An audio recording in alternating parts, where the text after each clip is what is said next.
My great-great-grandfather purchased this property in 1882. Donna Han McCoy's great-great-grandfather, Reuben Gay, had been raised a slave who used his freedom after the Civil War to prosper. This is the second barn, and my dad helped build this barn. It was built in 1952. Building this home in Fayette County and owning hundreds of acres of farmland. Generations of Gay's family, including Donna, now 60 years old, were raised here. I just submitted to the Georgia State Preservation and the National Park, and this will be the first African-American historical landmark in Fayette County, Georgia.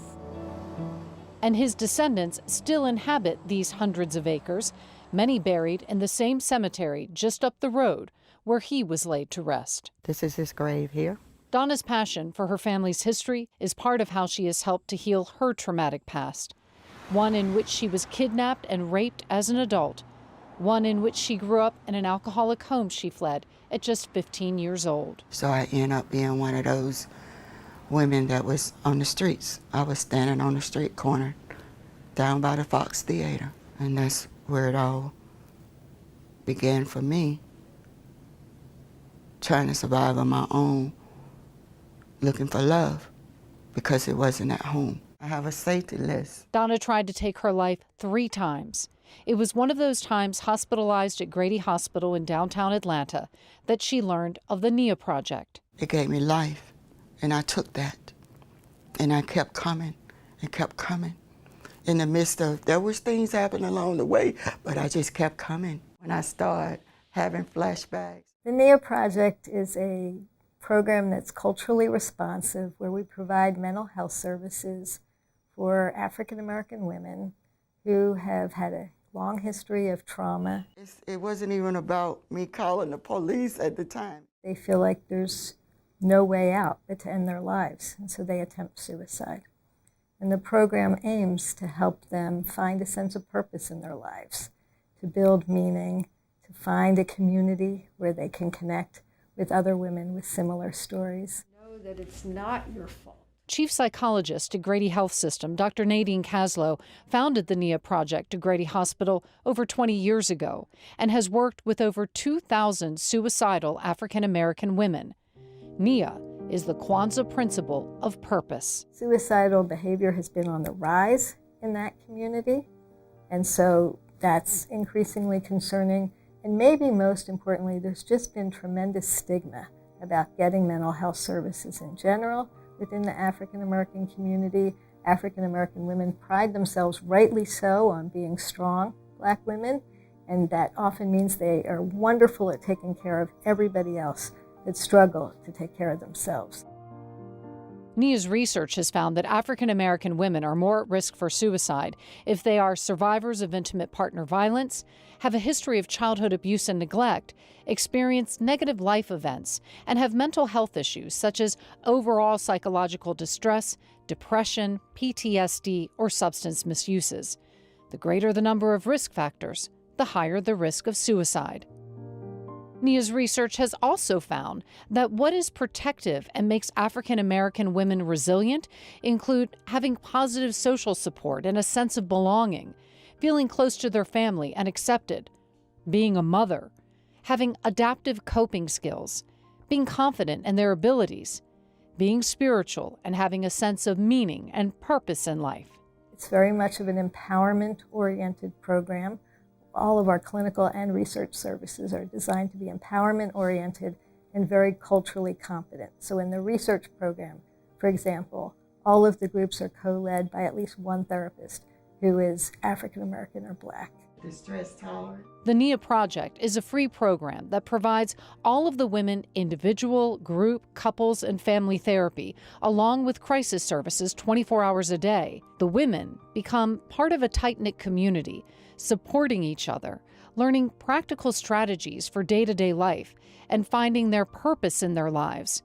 For many of these women, participating in the Nia Project marks the first time they've ever truly been helped or felt seen or heard. The women who find Nia find their will to live again.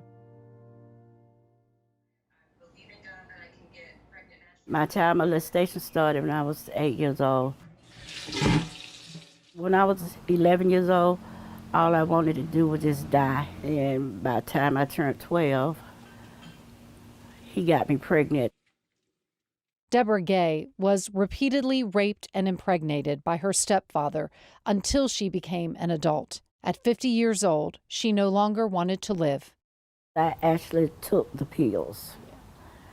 And there was a young lady in the bathroom with me, and she heard me and crying, and she said, "Ma'am, you okay?" I was like, "No, I just took a bunch of pills." Working through everything was really hard. And then she was referred to Nia. Nia had gave me a voice.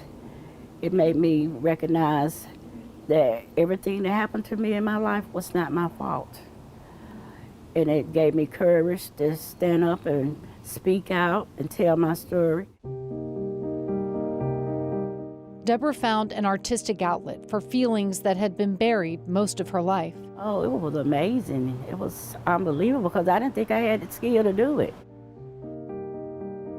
Deborah and Donna's artwork and writing are published by Nia in annual books now sold on Amazon, part of giving a voice to women in the project. That's my sunflower I grew on my patio. Now look at the sun shining through. Nia creates big change, but it's the small things, says Dr. Kaslow, like seeing women smile for the first time, or the story of one woman they sent to a literacy program. After she completed the program, she came and knocked on my office door and had her certificate, and she was so proud of herself. And she said to me, "Dr. Kaslow, do you have any idea what it's like to be able to go to the grocery store and look at a soup can and buy the one you want that you like because you can read the labels?" Donna's purpose has only grown beyond her great-great-grandfather's home to the church he was taken to by his slave owner. I discovered over 300 slave graves there, and my grandfather is buried there. In the woods behind the church, she discovered these slave graves filled with families. The Girl Scouts, Boy Scouts, the Latter-day Saints, we have all placed crosses, at least 150 graves. She has become an historian and an excavator of her past, of herself. I look around and I said, I can't stop now. I found a reason to live because now I have to take care of my ancestors. Yes.